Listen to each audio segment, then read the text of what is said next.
Là, c'est la merde. On est coincé en pleine brousse, mais en mode touriste.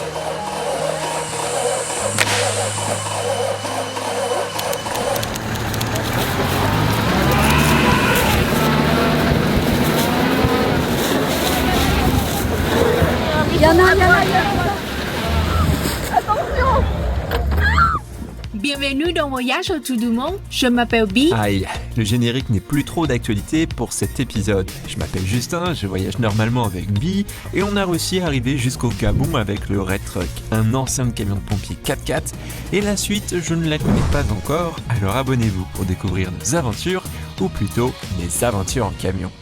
Depuis le retour de Bi en France, j'ai décidé de m'offrir un petit week-end détente pour me reposer loin du Red Truck et de Libreville. Le Gabon est un pays idéal pour les voyageurs, cependant, il y a un paramètre à prendre en compte et ça concerne les distances. Il faut parfois plusieurs jours pour rejoindre une ville. On m'a conseillé d'aller à la pointe Gnonier, un petit lieu de paradis accessible uniquement par bateau et 4x4 ou par ULM. Malheureusement, la météo n'est pas assez bonne pour que je sorte mon paramoteur. J'ai alors choisi d'embarquer sur ce bateau pour traverser l'estuaire.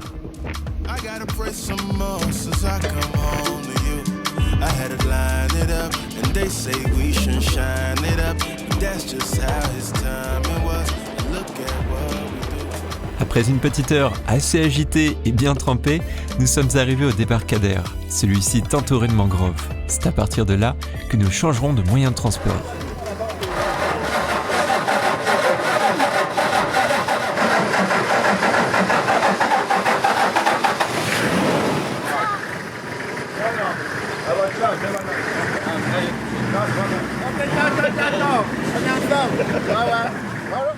Si j'ai choisi de partir loin du Red Truck, c'est avant tout pour faire une petite pause mécanique et j'espère que je ne vais pas intervenir sur d'autres véhicules.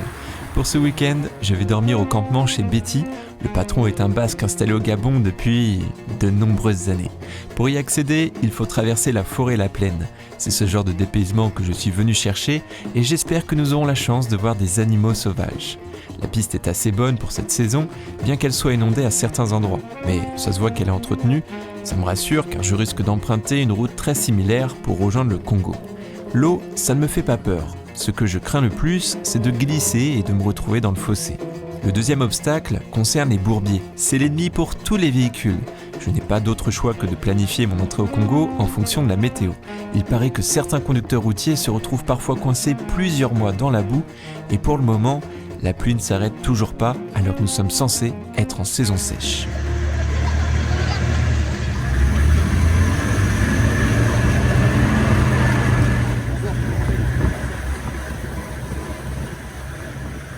Alors là, on s'est pris une saucée. Là, je vais vite me changer parce que j'ai un peu froid. Mais le t-shirt encore ça va parce que j'avais le poncho. Heureusement, Luc et Pascal ils m'ont donné un super poncho. Mais il est bien mouillé. Et le pantalon. Alors là, j'ai un autre problème. J'ai l'argent qui a pris l'eau. J'ai intérêt à bien sécher tout ça. Heureusement, la météo évolue très vite au Gabon. Les vagues ont disparu pour laisser les pêcheurs travailler en toute tranquillité. Le ciel est encore couvert, mais j'espère qu'il sera dégagé en fin de journée pour partir à la recherche des éléphants avec un guide. Gnonier est réputé pour sa faune. Il y a notamment une chaîne YouTube dédiée aux animaux de la région. C'est assez impressionnant de voir leurs réactions devant les miroirs. Certaines vidéos ont fait le tour du monde. Je vous conseille d'aller voir. Et en parlant d'animaux, je viens d'avoir une sacrée surprise. Je suis trop content là, j'étais avec des enfants et on faisait du drone sur la plage. Et puis d'un coup on s'est dit mais non mais c'est pas sur la plage qu'il faut faire du drone, c'est au-dessus de la forêt. Et on passe au-dessus de la forêt et là au loin je vois trois trucs bizarres. Je zoome, heureusement sur mon drone il y a un super zoom.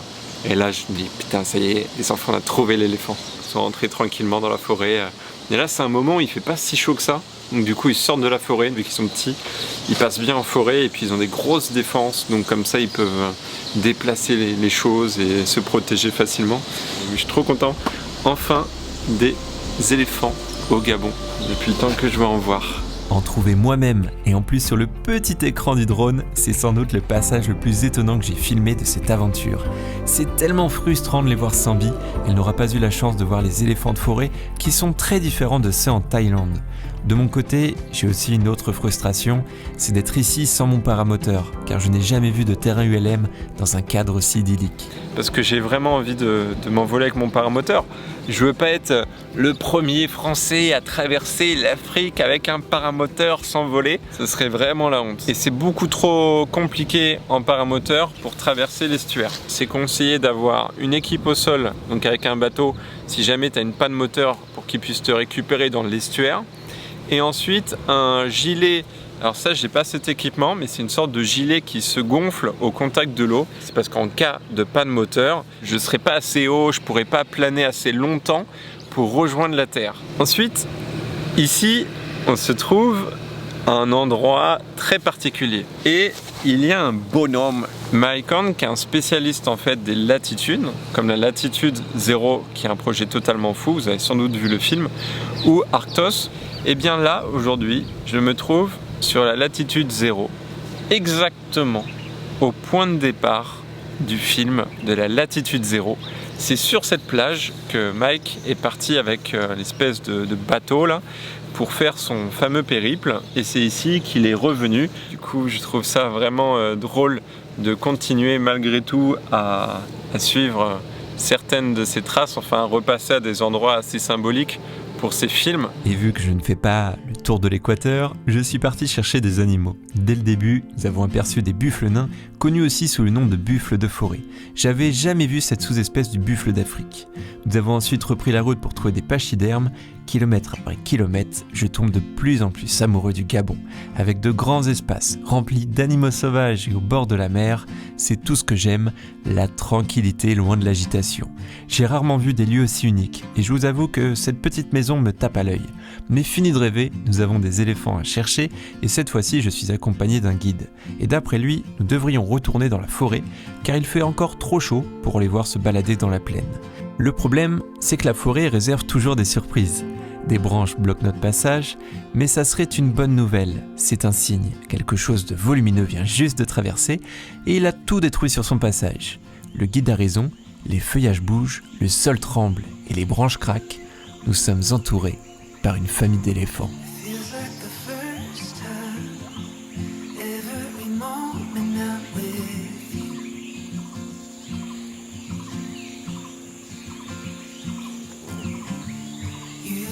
Catch my eye with every little thing you do.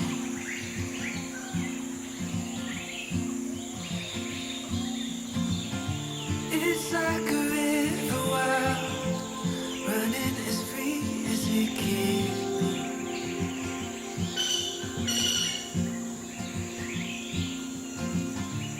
Oh, it's waking up and realizing I'm still in a dream. Je suis tellement heureux de voir des éléphants de forêt car je n'aurai pas la chance d'en apercevoir dans d'autres pays. Le Gabon est réputé pour abriter la majorité de la population survivante. Au début du 19e siècle, il y en avait plus de 26 millions et il n'en reste que 100 000 aujourd'hui. C'est pour cela que nous n'avons pas eu l'opportunité d'en voir facilement. Parmi cette famille, il y a quelques bébés et donc notre guide n'éteint pas son moteur pour être prêt à partir. Notre présence gêne et ça se voit à leur comportement. Leur population est en déclin à cause des activités humaines et c'est bien triste de voir cette telle méfiance dans les yeux d'un animal. Nous sommes ensuite retournés au campement pour les laisser tranquilles. Il ne faudrait pas que l'un des 4x4 tombe en panne en pleine nuit car nous serons très vite vulnérables, entourés par de nombreuses bêtes venimeuses et carnivores. Mais de retour au camp, nous avons eu la surprise de voir un mâle solitaire. Le guide le connaît très bien et il préfère garder ses distances par précaution. Putain. Oh putain. Y'en a. Attention.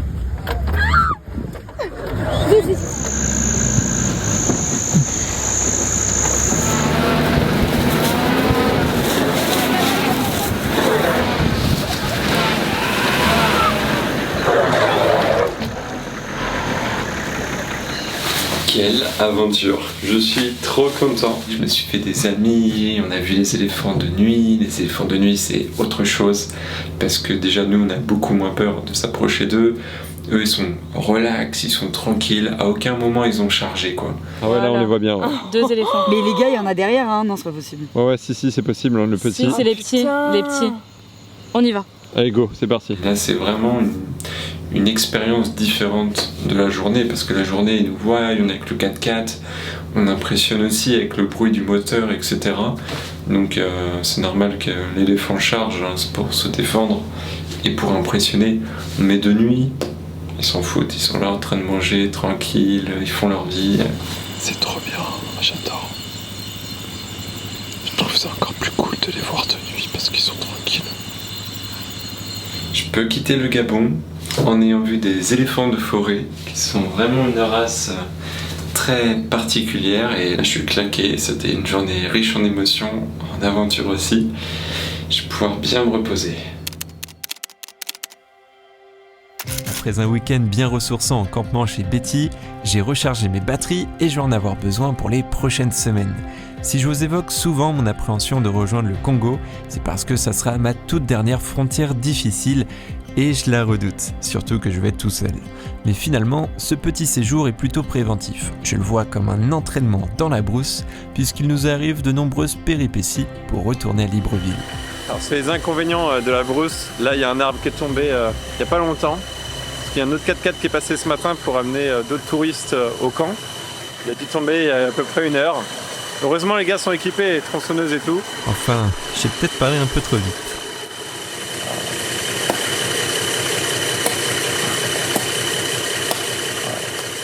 Là, c'est la merde. On est coincé en pleine brousse, mais en mode touriste. C'est-à-dire qu'on n'a pas tout ce qu'il faut avec nous. Il y a une machette et une tronçonneuse qui n'est pas fonctionnelle. À chaque fois qu'il n'y a pas le red truck, il nous arrive des pépins. Alors nous avons essayé de démarrer cette tronçonneuse, mais elle n'a rien voulu savoir. Elle n'a pas dû tourner depuis très longtemps puisque notre guide a aussitôt pris la machette pour s'élancer dans une sacrée mission. 6 régabs vont arriver. Courage chef. J'ai essayé la machette, c'est pas évident. Parce que la lame est très fine. Du coup il y a beaucoup de vibrations. Le bruit ça le coup. Et ouais, on voit que la lame se déforme pas mal. C'est dommage, il n'y a qu'une seule machette et on ne peut pas vraiment aider notre ami. Sans réseau, c'est impossible de demander de l'aide au village voisin. Il n'y a pas d'autre solution que de patienter. Que penses-tu du Gabon? Le Gabon, il fait chaud, c'est humide, c'est magnifique. Pierre Ninet 1, Pierre Ninet 2. C'est ce que j'allais dire en plus. C'est vrai que vous avez vraiment une ressemblance à Pierre Ninet. Hein. Pierre Ninet en pleine forêt.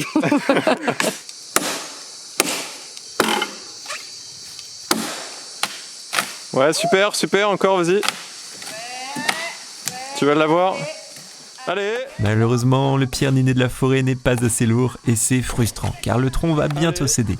L'idéal serait d'utiliser le Toyota Land Cruiser.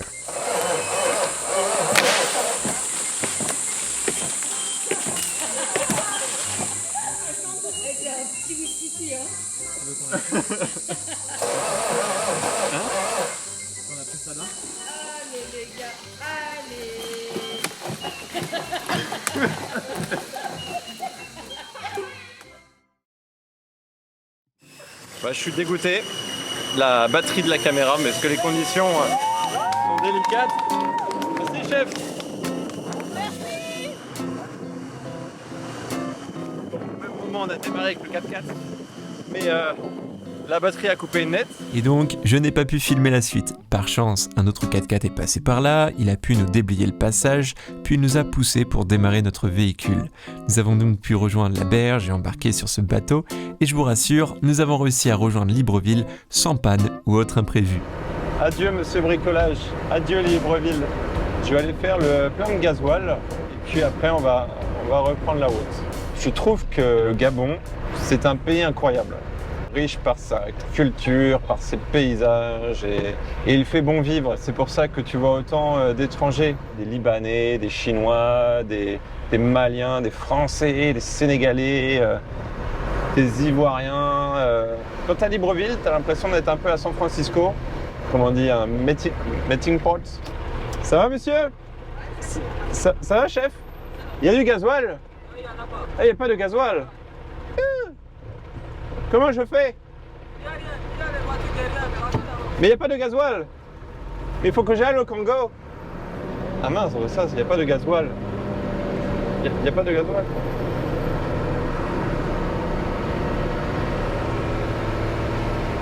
Bon, il n'y a pas de gasoil. Et vous le savez, c'est pour ça qu'on a loupé notre voyage au début du Gabon. Ça va? Super. Est-ce que vous avez du gasoil aujourd'hui? A little longer than a few minutes later. Ok, c'est bon. J'ai du gasoil. En plus, ici, au Gabon, c'est le gasoil le moins cher qu'on a acheté depuis le début de ce voyage, depuis le tout début, c'est-à-dire 89 centimes d'euros. Bon, alors maintenant, il me reste seulement 3 jours sur mon visa. C'est pour ça, là, je suis contraint de quitter le Gabon. Donc je ne dois pas tomber en panne. Mais ça devrait aller car le trajet est simple jusqu'à Nnamdé et je vais parcourir 502 km en 2 jours. Ça me dérange vraiment pas de voyager seul, au contraire j'ai beaucoup de chance que ça tombe sur le Gabon. La route est en excellent état, il y a certes quelques tronçons en cours de construction ou en rénovation, mais ça représente qu'une infime partie du trajet. C'est aussi la seule destination depuis tout ce voyage en Afrique où je ne me fais pas du tout arrêter. Ça peut vous paraître bénin comme remarque, mais pour moi, c'est une nouveauté. Ça me fait gagner énormément de temps et ça me fait sentir tellement à l'aise. Je retrouve ce sentiment que tu as en traversant des pays touristiques et ça fait du bien. Les policiers s'imaginent sans doute que je travaille ici ou que je suis en mission humanitaire vu que je suis seul dans un camion aux couleurs de la Croix-Rouge. Et enfin, c'est le premier pays où j'ai vu le moins d'accidents. Sur ce trajet, il n'y avait que 3 camions accidentés et c'est plutôt rassurant car j'en ai vu tellement plus sur des trajets similaires. Et de mon côté, je ne vais pas prendre de risques, je commence déjà à ressentir les premiers signes de fatigue. Je suis un peu fatigué, je me suis couché un peu tard la nuit dernière et j'ai conduit 230 km. Alors je sais, c'est pas beaucoup, mais 230 km ça peut être beaucoup des fois en Afrique. Aujourd'hui ça va parce que c'était une très très bonne route, mais si je peux me garer quelque part, je vais faire ma pause. Toujours beaucoup de grumiers. Et des fois, les endroits où il y a des grumiers comme ça, il y a des spots pour dormir. Je vais essayer ici. Hop. Être grumier ici, c'est assez important. Ouais, je vais me mettre là tranquille. Je vais être un peu à l'ombre. Ah, Red Truck, t'as bien bossé. Voilà, ça va quand même. Bon, je sais, c'est pas l'endroit le plus glamour par rapport à l'Europe où tu galères pour te garer, où t'es entouré de véhicules aménagés et dès que tu dors dans une forêt, tu te prends une prune. J'ai envie de te dire, ici, parce que l'activité n'est pas autant développée, mais c'est très cool. Ouais, le seul truc galère, c'est les moustiques. Voilà, c'est tout. Je pense qu'il n'y aura que des oiseaux, il n'y aura pas de grosses bêtes. Alors là, si j'ai tout, la totale, chimpanzé, éléphant, gorille, dos argenté, qu'est-ce qu'on pourrait avoir, macaque et tout, hippopotame, j'ai pas encore vu, alors là ça serait ouf. Je ne vois peut-être pas d'animaux, mais je peux vous dire qu'à la tombée de la nuit, il y en a plein qui rôdent autour du camion. C'est dommage, je n'ai pas de caméra à vision nocturne. Ça y est, c'est maintenant, après peut-être 2 ans, 3 ans, que je savoure à une puissance énorme la fabrication du Red Truck. Parce que, en fait, le Red Truck, la playlist de la fabrication du Red Truck, vous pouvez la suivre, c'est toutes les étapes de la fabrication de ce camion. Elle s'appelait Africa Truck. Parce que le Red Truck a vraiment été pensé, conçu pour traverser le continent africain. Et ce lanterneau notamment, le jour où je l'ai ajouté, ou quand j'y ai pensé, réfléchi, etc., eh bien, c'était pour faire ça. Pour le soir, me rafraîchir en me mettant debout sur mon lit pour regarder la nature ou écouter les animaux et essayer de voir des bestioles que je n'ai jamais vues de ma vie. Et là, je suis en train de le réaliser vraiment. Donc, je suis méga heureux. Vous pouvez pas savoir à quel point. Tout est bon. Tout est fermé. Pas de fenêtre. Il faut pas que je fasse des bêtises là. J'ai eu Bi au téléphone. Ça fait 1 semaine du coup qu'elle est rentrée en France, pile 1 semaine. Et malgré tous les emails qu'on envoie à la préfecture, eh bien toujours pas de réponse, toujours pas de convocation. C'est un parcours du combattant. Nous là, ça fait 6 ans qu'on fait ces trucs-là, de préfecture, de visa et tout ça. Déjà c'est un coût énorme et c'est surtout une source de stress, mais de dingue. Mais si tu arrives à passer ces étapes-là, ça veut dire que tu as vraiment la volonté de vivre ensemble. Donc c'est un très bon test par rapport à des couples français. Et ensuite, que ton conjoint, ta conjointe souhaite vraiment s'intégrer dans ton pays. Mais heureusement, Bi a d'autres occupations que son titre de séjour et sa passion pour la cuisine lui permet de penser à autre chose tout en préparant ses projets futurs dans la restauration. Coucou, j'espère que vous allez bien. En ce moment, je suis en train de préparer mon gros projet pour les prochaines années. Et je voulais aussi travailler dans un restaurant pour apprendre des choses comme la gastronomie française. Et tout ça, c'est pour avoir des expériences avant que je vais me lancer dans ma propre aventure. Mais en attendant, je peux dédicacer pour vous, pour mon livre de cuisine. Il en reste à peu près 30 livres. Mais si vous voulez acheter avant Noël, il faut que vous commandez avant 19 décembre. Parce qu'après, je peux préparer pour vous et c'est envoyé avant 24 décembre. Et j'espère que je vais avoir rapidement mon titre de séjour parce que je vais mon peur pour Justin. Peut-être il est triste parce qu'il est tout seul là-bas. Ou il s'ennuie, il conduit tout seul, il n'a rien à faire.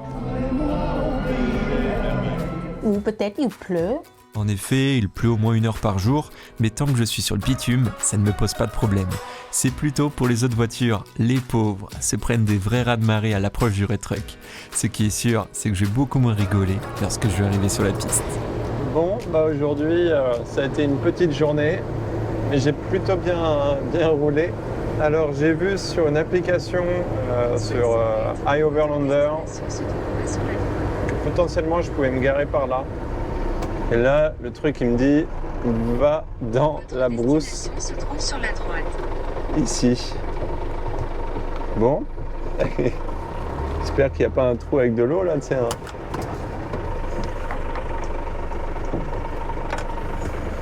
Ouais. S'il n'y avait pas de surprise, bah, ça veut dire que c'est pas l'aventure. Pour le moment, c'est plutôt dégagé. Pas beaucoup d'eau, donc ça va, je passe à l'aise. C'est pas marécageux. C'est vraiment dans la brousse. Parce que ça passe juste au niveau de la largeur. Mais c'est pas mal ici. Hein. Oh, si possible. Ah, c'est génial. Pas demander de plus. Il y a un petit cours d'eau. Ah mais non, mais c'est trop bien. Ah, je suis trop content. Donc je vais y aller en reculant. Je vais être bien, je vais être sur un petit spot avec l'eau à côté.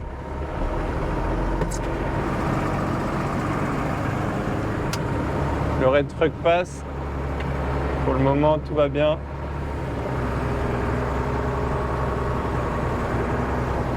Nickel, là. Je vais être super bien là. Je pense à mon ami Philippe, voyage. Parce que je me dis que lui qui cherche toujours un peu le spot idéal, tranquille et tout, pour son travail, il serait vraiment très heureux.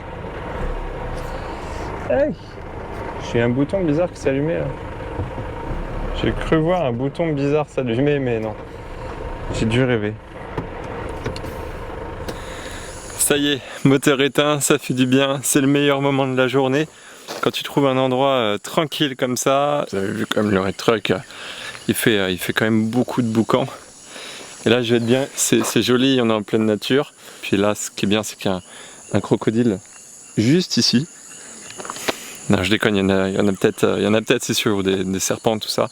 Puisque là je voyais pas mal sur le bord de la route des chasseurs vendre tout type d'animaux et notamment il y avait un gros serpent donc, et plein de petits crocodiles. Donc il doit en avoir.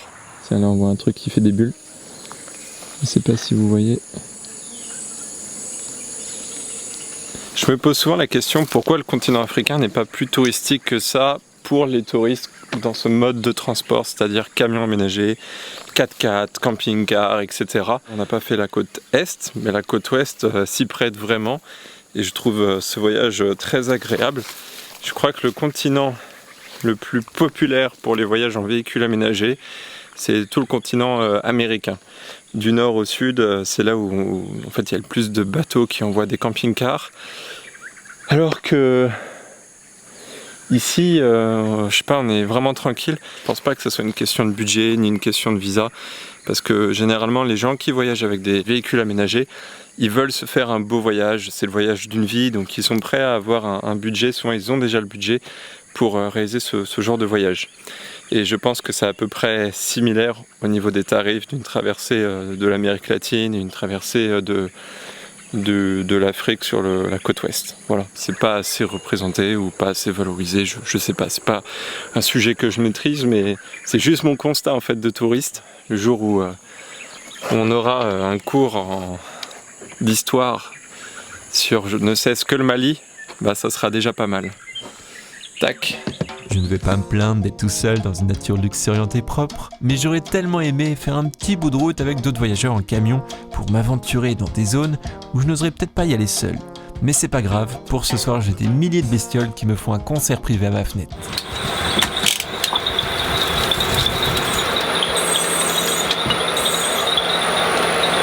Ce soir, je mange les restes. Il me reste des patates qui commençaient avec les à-coups de la route à un petit peu changer de tête. Et ensuite de la copa que j'ai depuis le Bénin et qui commence un petit peu à sentir. Donc on va flouter ce passage parce que Sibi elle voit que j'utilise ces sauces. Quoi? Mais tu m'as pas prévenu? Non, ça va. Elle m'a autorisé. Et j'aurais bien voulu avoir un petit reblochon que j'aurais mis juste là, je l'aurais laissé fondre dessus. Ah là là, mais si, il nous manque vraiment un fromage. Nous sommes au milieu de la brousse et il nous manque un fromage bien coulant. Oh là là, puis il m'en reste que deux. Ça y est, là ça parfume déjà. Il y a un flic, un douanier, je sais pas quoi qui passe. À mon avis, il recule. Il se dit, oh là là. Mon Dieu, c'est un Français. C'est servi. Bon appétit. Et surtout à tous ceux qui regardent nos vidéos en mangeant. D'ailleurs, ça m'intrigue de savoir à quelle heure vous regardez nos vidéos. N'hésitez pas à le dire en commentaire, ça peut nous aider pour publier nos vidéos à des heures bien précises. Est-ce que c'est plutôt le soir? Est-ce que c'est plutôt le matin? Est-ce que c'est pendant le déjeuner? Voilà, donc dites-moi. C'est des informations qui pourraient beaucoup nous aider. En attendant votre réponse, j'ai une plâtrée de patates à terminer. On se donne rendez-vous jeudi prochain pour se rapprocher du Congo, car la découverte du monde n'attend pas. Et je voulais aussi remercier tous nos membres qui nous sont toujours fidèles et qui nous soutiennent dans nos vidéos.